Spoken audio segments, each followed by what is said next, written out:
Hi, everyone. Thanks a lot for inviting me. So my name is Vincent Barat. Actually, it's Vincent Barat, but it sounds cooler in English. And I'm a partner and co-founder at Ikea Consulting.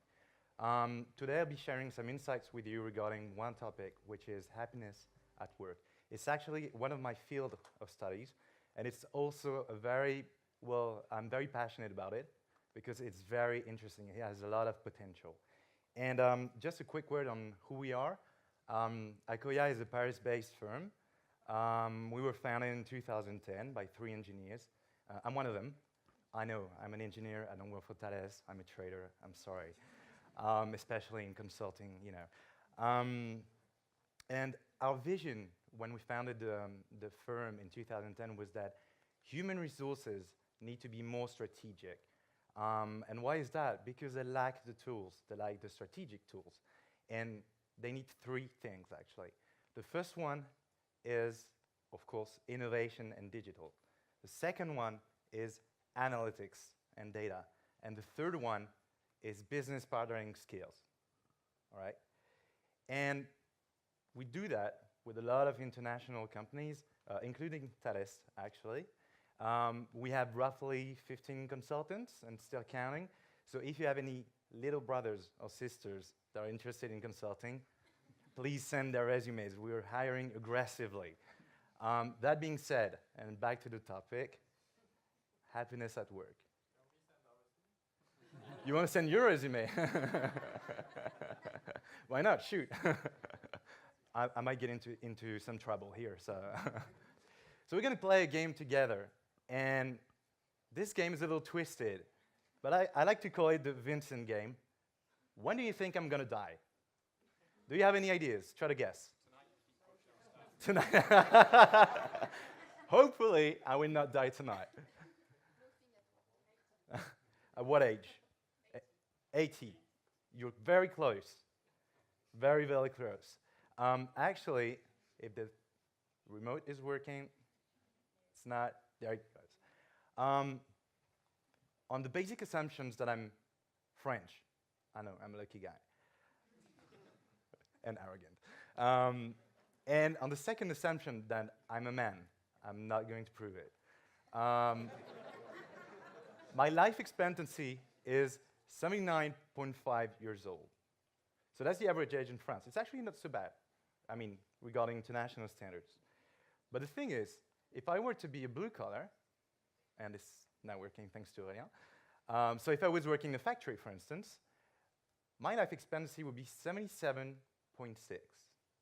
The thing is, if you're an executive, oops, can you go back? Thank you. If you're an executive, your life expectancy is 84 years old when you're a man. So that means there's a 7-year difference between blue collars and white collars.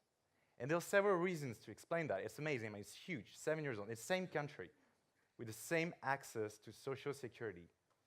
And these reasons have been measured by the government. The third reason is nutrition, if it's, yeah, there you go, and lifestyle. So basically what you're ingesting, what you're eating, and if you're exercising or not. Second reason that you can see, I spilled it. Try to guess what it is. It's body awareness. What do we mean by that? It's not, whether you're looking cool on the beach or not. It's body awareness is when you're feeling sick, going to the doctor or not. As I said, we all have the same access in this country to Social Security, but for some reasons, the lower classes tend not to go to the doctor when they're feeling ill, which is a huge problem because it has an impact on their life expectancy. And the number one reason is work conditions. So basically, your work is responsible for 7 years of life expectancy. 7 years. And if you're including the company's restaurant, the third one as well, can be terrible sometimes. I don't know about Bordeaux, but. So anyway, if you think about it, when you're talking about well-being at work, I'm not talking about La La Land. Well-being at work is literally, and I mean literally, a matter of life and death, which is why I'm interested by it. It's still about happiness at work, right? Talking about death, but it's still a topic. So the question is, I've just mentioned well-being instead of happiness. Are these the same concept? Is that similar? And the thing is, well, and the answer is, it depends on whom you're asking. If you're asking, for instance, a biologist, there you go, he will tell you that there are only two things that will make him high. He's high on life. The first one is serotonin, since it's not working anymore. And the second one is dopamine. And these two hormones, these two molecules, as you can see, are only they're the only molecules inside your brain, the only hormones that would trigger any positive response. So if you're feeling happy, it's because you have these hormones that are generated. And the thing is, we don't all have the same levels of these hormones on a basic level. For instance, let's say I'm on average 70% in serotonin and dopamine, and maybe, where's GS with the jacket? Sorry. So GS, maybe you're 80% all the time. And if you're winning the lottery, and I'm winning the lottery as well, we might rise to 100% together, but then after a while, we will fall down to the same level. So it's as if we were determined to be happy or not. It's scary, right? If you're asking a philosopher, he will tell you that there's a difference between happiness and well-being. Happiness is a sustained state or attitude. On the other hand, well-being is more something that is immediate, something when you're satisfying your basic needs. So one is on the short term, the other one is in the longer term.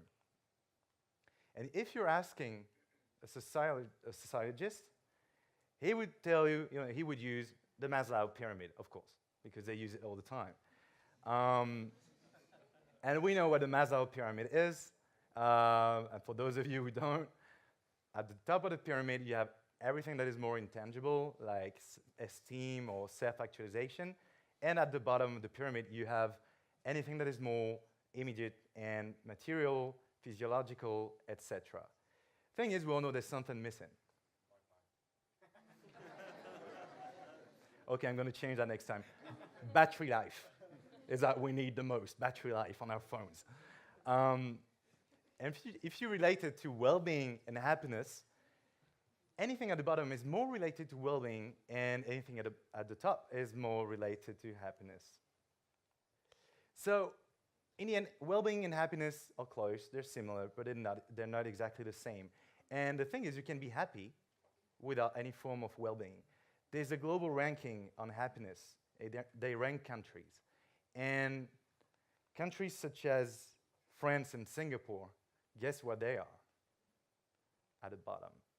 People very depressed in France. It's not a matter of well-being. I mean, we've got infrastructures, we've got the food.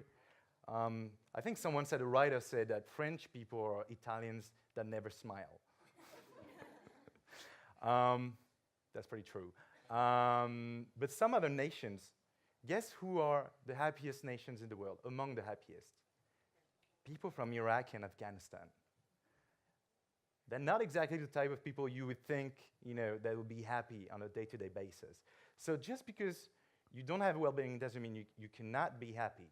However, it's quite often related. So well-being sort of implies happiness somehow. But there's a but, of course. If you can switch to the next slide, thank you. There's something that we need to understand is that well-being at work is not exactly the same as well-being at home. At least, we're not using the same word. We mentioned happiness at work. We would never mention happiness full stop.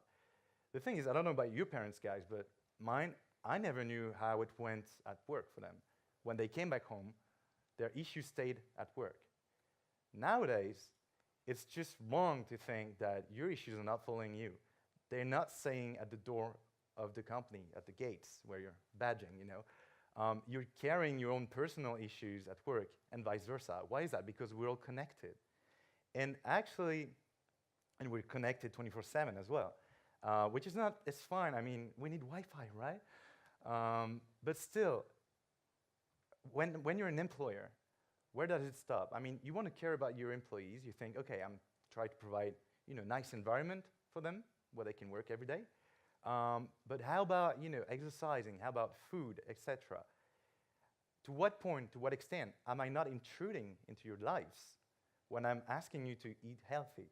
What if I want to eat a Snicker, and not vegetables? To what point are you not intruding in my life when you're telling me to exercise as well? And it can go very, very far. I mean, Facebook, for instance, offered its female employees to freeze their oversights to have kids after their 40s, because they thought that it would impeach your career if you had kids before your 40s. They meant well. Is that ethical? Not sure. So that's the boundary you need to set about well-being. As an employer, you have a responsibility, but where does it go and where does it stop? So on the next slide, I'm sorry, I'm a consultant, so your eyes are bleeding right now. But it's just to tell you something that is important. And we won't stay long on that slide, but the thing is, what you see at the middle of this pyramid, yet another pyramid, is what we call employee experience. Employee experience is at the core of the engine. Employee experience is measured through engagement. It's measured through turnover, for instance, absenteeism, health, diversity, etc. And of course, if you have a good employee experience, then you can hope to have good results and overall group performance. And the only way to do so, your only levers, are actually what's at the bottom of the pyramid, what we call the employee value proposition. And in this employee value proposition, you will get your work environment, you will get your management styles, you will get the company culture, pretty much all the things we mentioned with the previous speaker. And that's the thing. As an employer, you can't decide, oh, guys, now be happy. You have to provide the means for them to become happy. So a few examples, maybe, to illustrate this. Who knows Kiabi? I mean, who's French? Oh, I'm never going, but I know Kiabi. Kiabi is a retail chain. They sell clothes for people, really, for anyone. It's a northern company, so northern companies in the north of France tend to be known as very paternalistic, I think that's the word, to overprotect their employees. And Kiabi has entered the liberated company as well, and they've changed the way human resources are called. They are now called the happy team. It sounds stupid, I know, but it's a thing, really. I mean, the CHRO is actually the Chief Happiness Officer. And the thing is, it's working because the only measurement of how well they're performing is how happy people are inside the company. So that's pretty amazing. And they've empowered all the employees and whatnot. It's a great example. Another example is Netflix. Netflix is known for treating their employees as formed adults, like fully formed adults. They trust them, they let them do whatever they want, they don't try to control them. And one of the key elements, well, one of the most visible elements of that is that they let them take as many holidays as they want. The original reason is that they didn't have an IT system to measure it. But at the end of the day, it's quite visible, and it's actually very powerful as a symbol. Another good example, oops, can you go back one bit, is Pernod Ricard. For those of you who don't know Pernod Ricard, I think we're going to try that tonight. Pernod Ricard is, it's one of the leader when it comes to alcohol, and the thing is, it's tricky when you're technically selling poison. You got to find a way to make it acceptable. And their core thing is actually what they call conviviality. So you're not sharing a glass of wine, you're sharing a moment. Or tequila shots, but it depends on the mood. And conviviality is everywhere inside the employee value proposition of Pernod Ricard. For instance, if you're traveling, let's say to the New York City offices, and you're an employee at Pernod Ricard, you won't actually go to a hotel. Actually, you can go to a hotel if you want, but they have their own internal Airbnb system. So you can actually go to someone working for Pernod Ricard in New York City.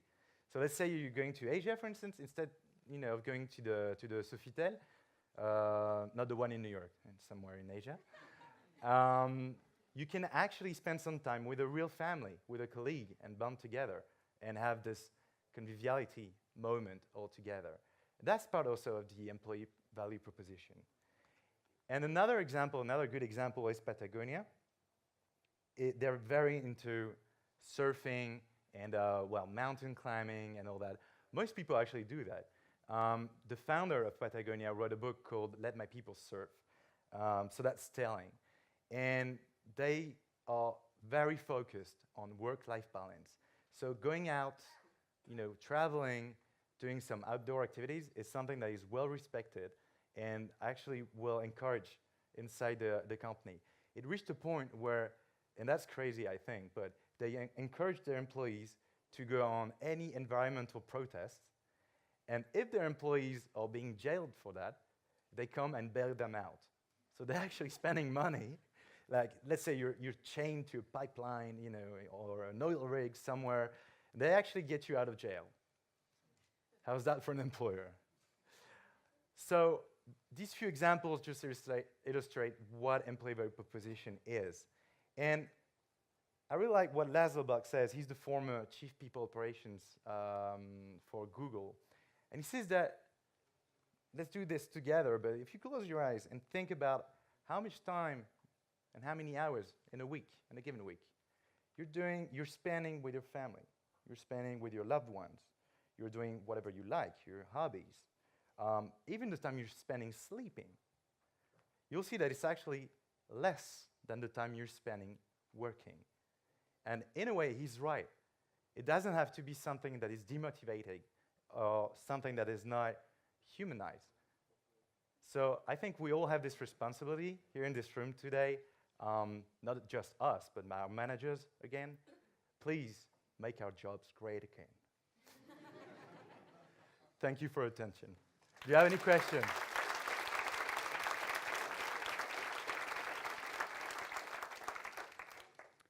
Is there any question for Vincent? Yes.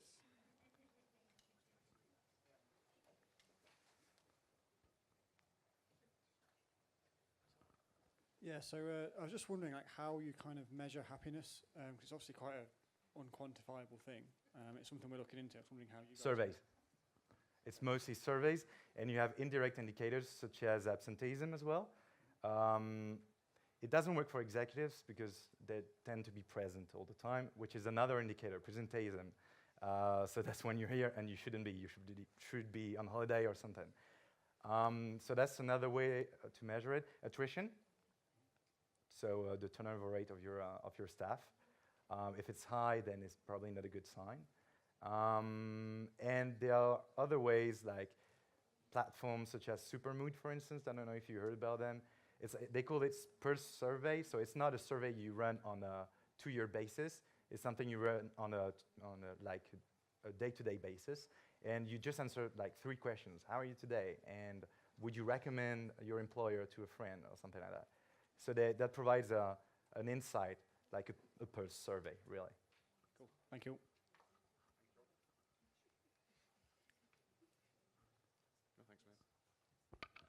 Yeah, hello.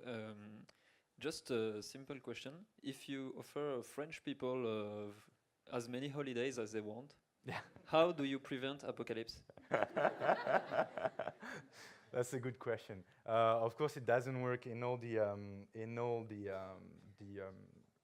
regulation systems. But the thing is, when you give people the choice to take as many holidays as they want, all the studies and actually it's factual, they tend to take fewer holidays than if they're given a certain amount of holiday. So it's actually a good deal for Netflix because people keep working all the time. Any other question? Yes.